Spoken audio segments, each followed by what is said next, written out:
I'm here at the kitchen table now with my friend Vicki Hird, who is now at the Wildlife Trust, and before that you were at Sustain. And when did your food journey start? It probably started originally when I was working on pesticide impacts on slime molds, and that led me to work on agriculture, which inevitably, because it makes sense to do the whole system, to work on food, the food system. And how long ago was that? Well, the slime molds was in 1988. Wow, so a long time. Long time. Wow. Yeah. Wow. I ended up doing development of pest management systems, so that was agricultural pests, and so that led me towards doing agricultural policy. Yeah.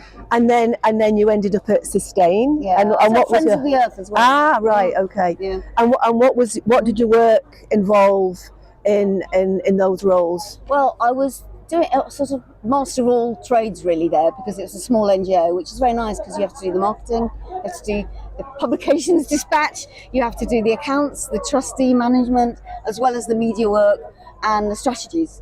So, but a lot of the work was around the Common Agricultural Policy, European Common Agriculture. That was a big strand of work, trying to get reform of that, which then led me to Sustain via Safer Land. So you had that experience in policies there to then to transfer, and right. it was an interesting time because we were just developing some really good agri-environment schemes, voluntary, and then they became more mandatory and they grew, and here we are now with. And what's a typical day look like at the Wildlife Trust? Typical day is very difficult because I don't have many. I mean, last week I was doing a talk every day of the week, so that ended up being a typical thing. But I quite often go and visit farms with people, the media or funders or researchers, talking about what's going on, how you can measure the benefits of new farm systems for wildlife, and how that then will benefit farmers. And so quite often visit farms, quite often going to give talks. And because I'm an entomologist by background, I give quite a lot of bug talks as well, which I try and do at least one a month, if not more. And I caught the end of, the beginning actually, of the talk that you did earlier on peatlands. Oh yeah, really fascinating thing. And what's great is there's much more attention now on lowland peat.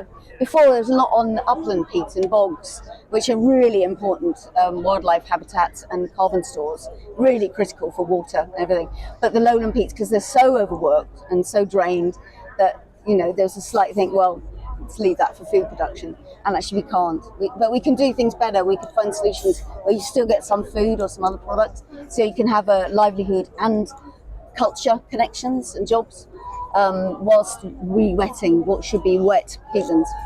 I know you're getting people to listen. I mean, DEFRA's doing quite a lot on lowland peat in that particular area. It's quite interesting. They had a lowland peat task force, which has led to quite a lot of good research, which is what we do need at this stage. And in other ways, we've got government to listen on the environmental land management schemes for England, but there's been so many hiccups, and rather major hiccups along the way. So, it's two steps forward, 2 steps back. But are you headed in the right direction? I think so. Yeah. You feel yeah. The big shift towards agri-environment schemes being the bulk of support for farmers. So recognising that they're multifunctional entities and paying for those goods that we need, for public goods that the market won't pay for. That's really exciting and good, but it's been fraught with problems because of politics and money. So there's still a long way to go. There is still a long way, but a lot of the cultural acceptance has been done that this is the direction of travel, and that's good. And so that was a big thing to get through, but there's a lot of teething problems, and I think they made a lot of mistakes along the way. One of the people on the panel that you were just in, Cameron, he's doing some work around paludiculture in Lancashire. He's going to come and speak to us tomorrow, which I'm looking forward to because I find that quite fascinating. Yeah, he's got a great partnership with his mum, and he's trialling things, seeing how they work, seeing what doesn't work. That's the way to do it. Yeah, it really is, because every farm, every field is different.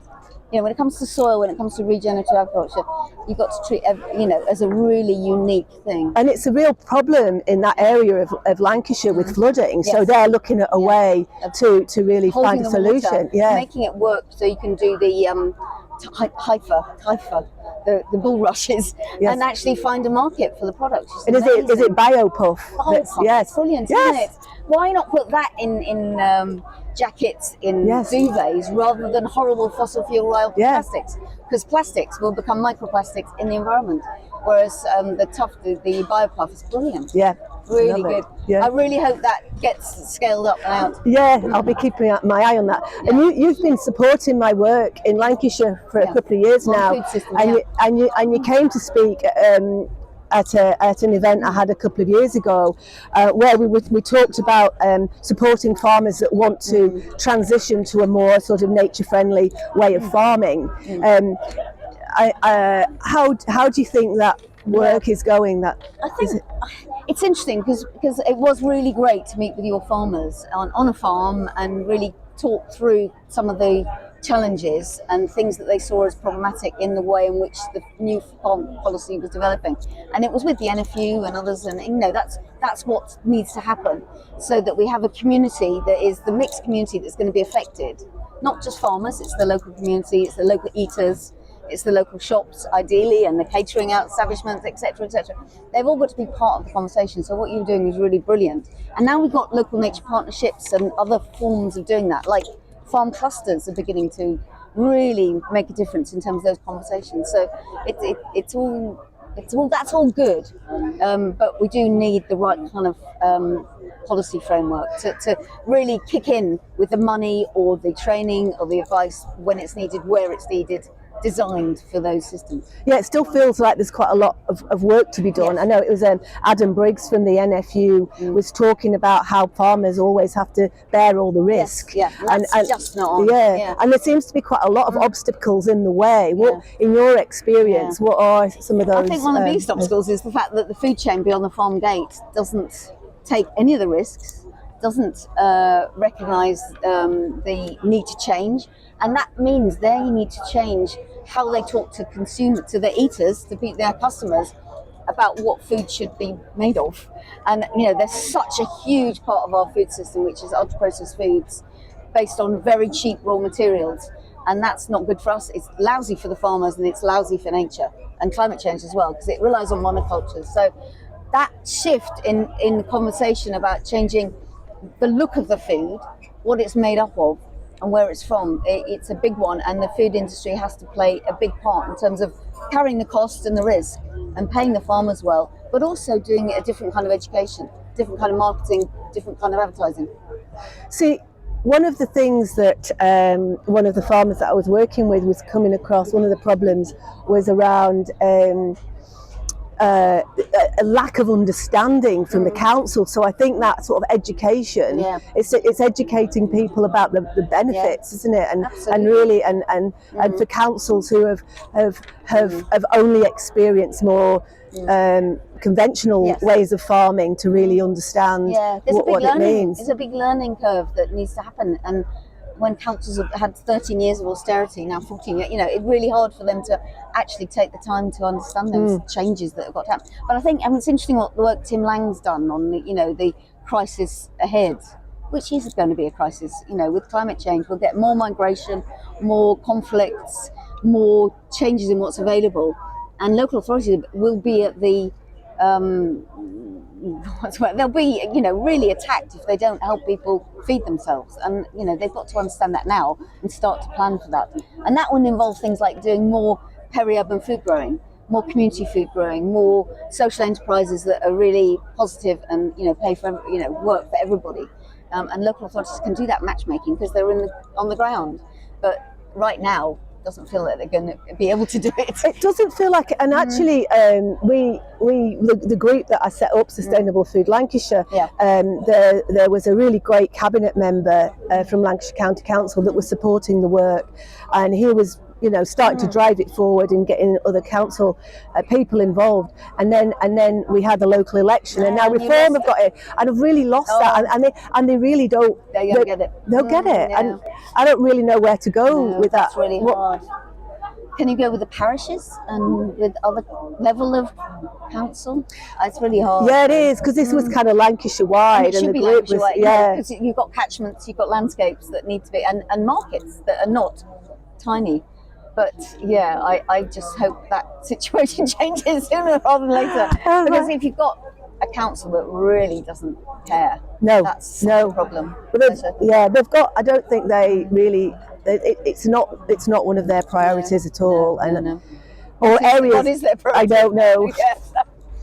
I mean, if you think about it, I've just written a blog about soil, and I think, and I ended it with, if we don't look after the soil and food, what is the government doing? Because this is our health, and this is our future resilience, and our future water supplies, our future land to live on and live with, as well as nature being part of our well-being. What is a government, local government or national government about if they're not protecting that? It does seem to be taken for granted, doesn't it? It does, and it is, and that's partly because they just think, Tesco will sort it. Yes, and that's just won't. And Tesco say, and other supermarkets are available, but and they say that they do bits and pieces. There's a lot of PR, but I don't think we should leave it to the market, sadly.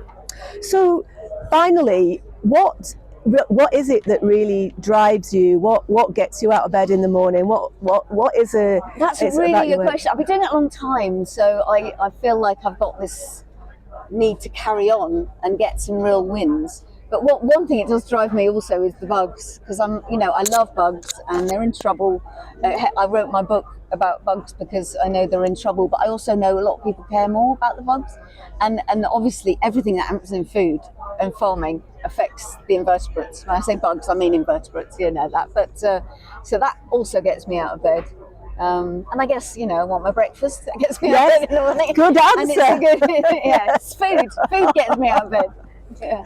Oh, fantastic. Thank you so much, Vicki. That was brilliant. Good to chat. Thanks for all the great work that you're doing as well.